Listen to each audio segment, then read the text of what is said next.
So away from the Premier League, it's back to the EFL Cup where we are nearing what is going to be a very exciting concluding round of semi-final fixtures. Arsenal find themselves 2 goals down after losing to Newcastle at the Emirates, and literally they have a mountain to climb if they are to make it to the finals. Liverpool also have, to do a comeback, but I think it looks slightly more easier for Liverpool since they are trailing just a goal down. But all of that and many more is what we're going to discuss in this video. First off, of course, the first game is Arsenal traveling to Newcastle, to take on the Magpies. And at the moment, the Gunners are in high spirits, 5-1 thrashing of the reigning champions, Manchester City. Seems like, oh, we don't have a striker, we don't have a problem, we're scoring goals. Yeah, right. But could those high hopes, Victor, could they play a part as Arsenal have a serious climb? So, yeah, mood must be great right now, but let's not forget, as you said, Newcastle are 2-0 up, and St. James's Park is not an easy away day. Yeah. What I'm certain of is that it will not be a boring game.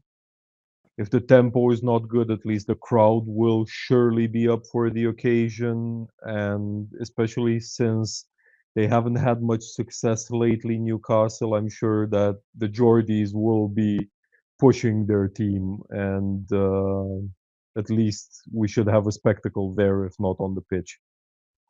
Yeah, fair enough. And just to double down on that question, what do you think Arsenal must do if they are to stage a comeback? Just because you already put it correctly that St. James Park is probably a very, very difficult place, to get an away victory. But what can Arsenal do if they are to stand a chance? So I know it's going to sound cliche, but they need to start strong. They need to push from the start. They need to score early. They need to unsettle Newcastle, go at them from the start. If they can get a goal in the first quarter of an hour, I think we'll have a great game on our hands. Also, yeah, do extra finishing training. Yeah, yeah, fair enough. And for you, Max, now this is the opposite question. From a Newcastle perspective, should they be worried in any way, or do you think it's job done already for them? Of course, you'll always have to be a bit worried when you're playing against Arsenal, especially last years, because they're showing good defense and they need only 2 goals to score, while Newcastle is conceding a lot of goals last time, especially at home. So yeah, as Victor said, if they can score it at least in first half, it could be worrying for Newcastle. Yeah, fair enough. Anyways, just like Victor said, no matter how the game is going to go, whether Arsenal or Newcastle's favor, I think we can all agree that the game is going to be exciting. It's not going to be a ball fest. And yeah, we're set for a brilliant 90 minutes, or who knows, maybe more, we can say. Let's move over to the other semi-final fixture. Liverpool also trailed Tottenham by 1 goal. And for you, Victor, what let me rephrase the question. If I say can Liverpool stage a comeback, I know your answer will be yes, but let me say, what is your confidence level about Liverpool staging a comeback? It's Liverpool. They never know when they're beaten, and I don't mean to poke fun, and you mentioned it yourself, but I find this one more likely than the Arsenal one. It's only Yeah. 1-0. Tottenham are just as much in the midst of an injury crisis as they were a couple of weeks ago, and it's at Anfield. Dragusin is now out with the ACL injury. Van de Ven is barely back. They got Danso as a center back, but center backs moving clubs in January, especially moving between leagues in January, usually takes a bit of a bedding in period. So I feel like even though they lost the first leg, Liverpool still have a great chance to get to Wembley. Yeah, fair enough. And let's move over to Tottenham for a bit, yeah. So Postecoglou, he caused a stir last year when he said, "I always win stuff in my second season." And so far, when we analyze that statement, I don't think Tottenham have what it takes to win the Europa League, given their injury crisis and their inconsistent form and their it like persistence to keep on playing out from the back, even though their players are not good enough for that. I don't think they can win the Europa League. For the Premier League, it's way out of reach. But for this one, I don't know. Do you think this could be Tottenham's chance? Maybe. To be honest, I don't think so. They managed to get a couple of players now, so it feels like sure it's February and they're still in three cup competitions. I didn't expect that, but I don't think the League Cup is doable given their troubles and the opposition. However, if they play their cards right with some luck with injuries turning a little bit, maybe one of the others, yes. Possibly the FA Cup. The Europa League would be a tough ask, but I can't say I rule them out completely. Yeah, fair enough. For you, Max, weeks ago there was a rumor that Spurs were ready to sack Postecoglou, and then a report came out again that they are deciding to, keep him for now. That was what the report said for now. But in the event that Spurs bottle this 1-0 lead and miss out on the final, do you think Postecoglou could be sacked finally?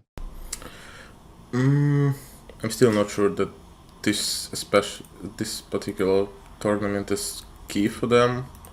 So actually, I might think he'll end season at least.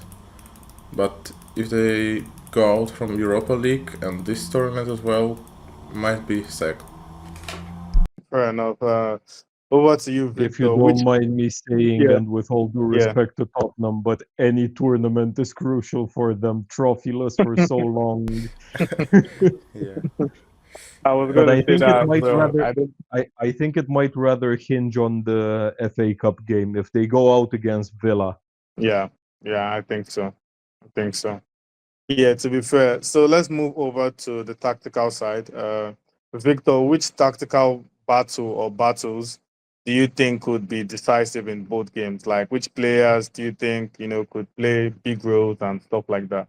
For Newcastle versus Arsenal, I believe Rice will be playing a bit more advanced, so they're needing goals. So they're probably going to leave Thomas Partey to shield the defense. In which case, Tonali, if he plays, and he should, will need to curb his attacking instincts a little bit. I could see Rice coming up against Fabian Schär more than against Tonali in this one, actually. And as for the wings, it will be interesting to see Martinelli have a go at either Livramento or Trippier. Both fullbacks tend to go forward quite a bit, and we all know what Martinelli can do if you give him a little bit too much space. Yeah, fair enough. And Order for Liverpool. Liverpool, I think. So the key player in this one, in my opinion, will be Gakpo. It all hinges on how Postecoglou can shut him up. He's been in very good shape lately. He loves playing in cup competitions for whatever reason, but yeah, he'll probably be playing on the left again, and I can see Nunez through the middle. Perhaps Jota coming in now that he's back, especially if Liverpool still end up needing a goal late on. However, Gakpo on the left, he'll probably be up against Pedro Porro, another fullback who loves to go forward. Gakpo, his speed isn't necessarily his strongest suit, but he's strong and he's positionally very smart. So I think Porro might be in trouble because of that. Further, having a look at Kevin Danso, he usually plays as a center back on the right side of the pairing. So he might have to cover for Porro a bit more than usual or than expected. So I personally see Gakpo getting an assist at the very least. Fair enough. And over to our usual score predictions, Max. We're starting with Newcastle Arsenal. Your prediction. Oh, this one is tough. I'd say 2-1 Arsenal, but Newcastle go through. Fair enough. What of Liverpool Spurs? 4-1 for Liverpool. 4-1. That's a bold one, to be fair. Well, That's not bold, that's ballsy. well, fair enough. Fair enough. And over to you, Victor. Newcastle, Arsenal. I really don't know. 1-2 or 2-2. I can see Arsenal winning by a goal, just like how Max said. Don't get me wrong, I would love a Liverpool Arsenal final for the wind ups between us, if nothing else. But I think too much damage was done in the first leg. Yeah, fair enough. So Liverpool, Tottenham prediction. Either 1-0 Liverpool or 2-1 Liverpool, and then penalties. Very hard to say who goes through in that scenario. But if we don't get a shootout, I think Liverpool goes through. There's just too much going against Spurs at the moment, even after winning at Brentford. Okay, fair enough. I'm just going to say one thing. See, you guys are going to see Arsenal in the final. I don't know how it's going to happen, man. But you see Arsenal in the final. In Just losers final, expect. You know, the last time I told you guys Kai Havertz is going to score, he did. He should have even scored 2 or 3. But this time, I'm telling you again, see Arsenal in the final. You can put your money on it. Arsenal in the final. That would be Against? good. Also. Yeah, I do. I really don't know. I'm not bothered who we play. To be fair, but it would be nice Okay.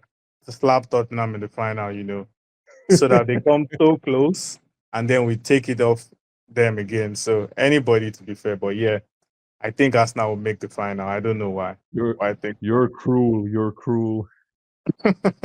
I think we'll make the final. But yeah, let's see how that goes. The EFL Cup is definitely going to be an exciting one because either of the four clubs, whichever of the four clubs go on to, progress to the final, I think the final this time around is also going to be a very interesting one. And of course, we'll be here to discuss all the very best bits before our next episode.